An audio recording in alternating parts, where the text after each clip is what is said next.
Assalamualaikum warahmatullahi wabarakatuh. Kenalkan kami dari kelompok 7. Sini saya dengan partner saya sendiri perkenalkan Rizky dan Kamilantong dan partner saya. Perkenalkan nama saya Amalia Nusyupia. Oke, di sini kami akan membahas komunikasi pembangunan dalam proyek strategis nasional yang sedang digarap oleh negara kita, yakni Ibu Kota Nusantara atau IKN. Ini ada pertanyaan, mengapa komunikasi itu penting dalam proyek infrastruktur?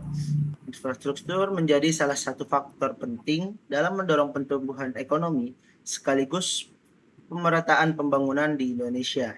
Namun, keberhasilan proyek tidak hanya bergantung pada pembangunan fisik, melainkan juga pada komunikasi yang efektif untuk menjelaskan tujuan kebijakan, berbagai kompromi, serta dampak yang diharapkan. Di era digital, masyarakat semakin mudah mengakses, mengkritisi informasi secara terbuka, sehingga perlu dilakukan secara transparan, dua arah, dan partisipatif. Dan dalam konteks ini, IKN digunakan sebagai studi kasus yang memiliki dampak besar baik dari segi ekonomi, sosial, budaya, maupun lingkungan. Sehingga strategi komunikasi yang ditetapkan menjadi sangat penting.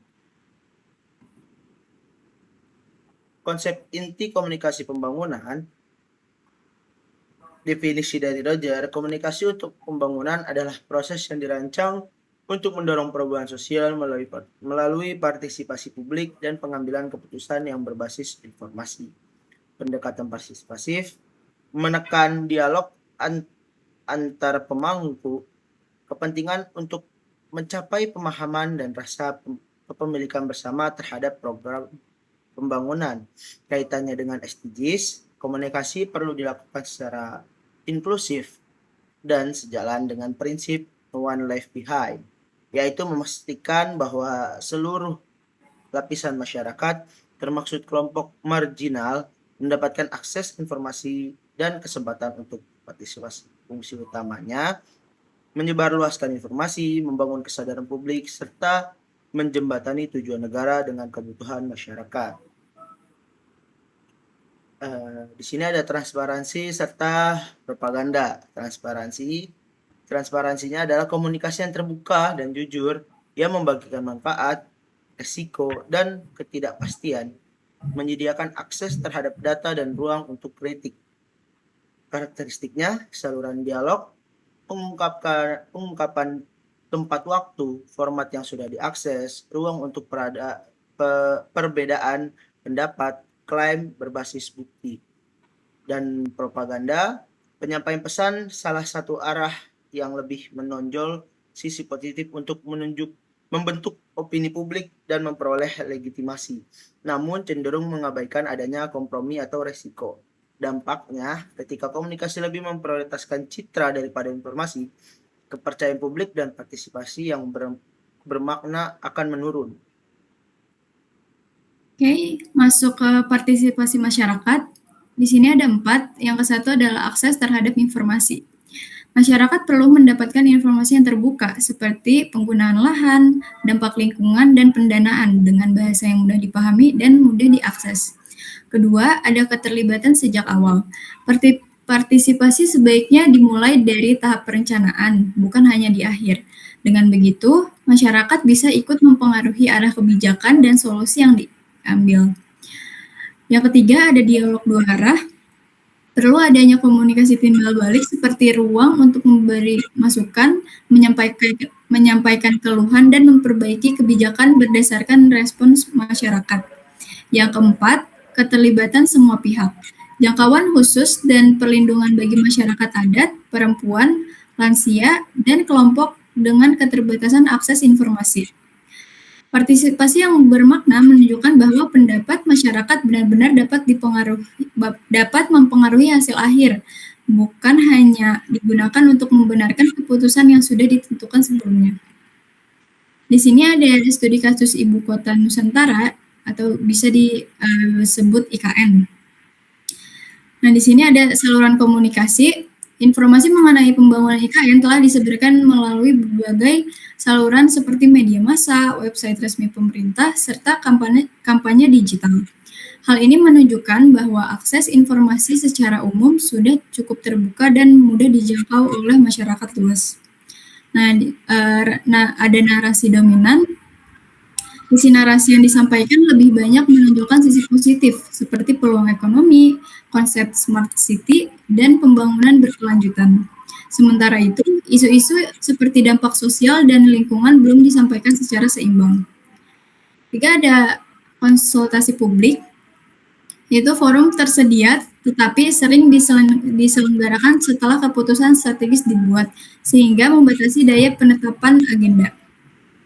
Selanjutnya ada keterlibatan lokal. Masyarakat lokal dan adat yang terdampak langsung masih menghadapi kendala dalam menyampaikan aspirasi, terutama terkait isu lahan, identitas budaya, dan berkelanjutan hidup mewah di wilayah tersebut.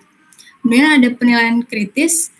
Penilaian kritis di sini ada pola komunikasi dalam proyek IKN masih cenderung bersifat top down dan belum sepenuhnya partisipatif. Kondisi ini berpotensi mengarah pada komunikasi yang lebih bersifat promosi daripada transparansi yang seimbang. Resikonya, jika informasi hanya menonjolkan manfaat dan tidak menjelaskan resiko atau kompromi, komunikasi bisa terkesan seperti propaganda dan menurunkan kepercayaan publik. Sini ada rekomendasi kebijakan memperkuat komunikasi yang transparan dan partisipatif.